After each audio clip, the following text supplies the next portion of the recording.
Hi guys, I'm back. Hope you didn't miss me too much. So I'd like to start this portion of it by going over our results from Oanda.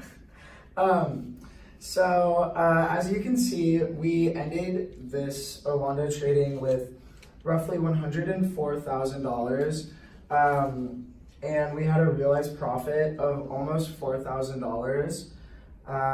And you know, our trading strategy kind of varied, but it was consistent in the fact that in the beginning of this, we really didn't trade that much. We didn't buy too many units. We honestly only started off with buying, 10 to like maybe 50 units for the first couple of weeks. And that was just honestly because we didn't know the extent to how much, these units would earn us.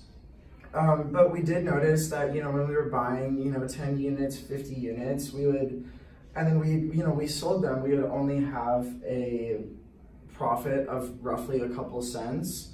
So then a couple weeks into this whole trading thing, we decided that we really needed to step it up and actually start buying more units of it because, you can only have that reward if you take, more risks. And we're obviously looking to get as much money as we can. So, even though that we started off a lot slower, I think we really made up for it towards the end when we started making these bigger trades, just so that we could, get more money and have a bigger profit by the end of this. And then in terms of our trade strategy, over the course of the time that we were doing this, we had approximately 100 total trades. And so, a lot of them were towards, the very end when we were just kind of taking a lot more risks.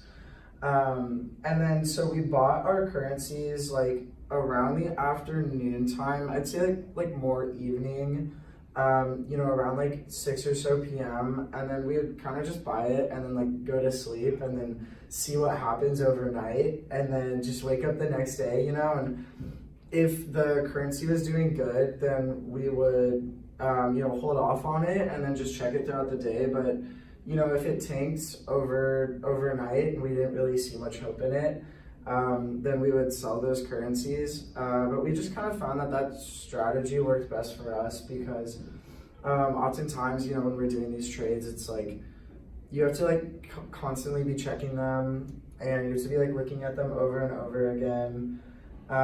So we just kind of found that like if we bought them at night and then just kind of let it sit there and then we kind of just like figure it out from there if we wanted to like keep it throughout the day or if we didn't. So in terms of units purchased, like I mentioned before, we only started off by purchasing like really, really small amounts of units, like just 10 units, maybe up to 50 units. And then towards the end, we really just ramped it up. We started buying 100,000 to 500,000 units in each respective currency. We would buy more units in the ones that obviously we saw more value in.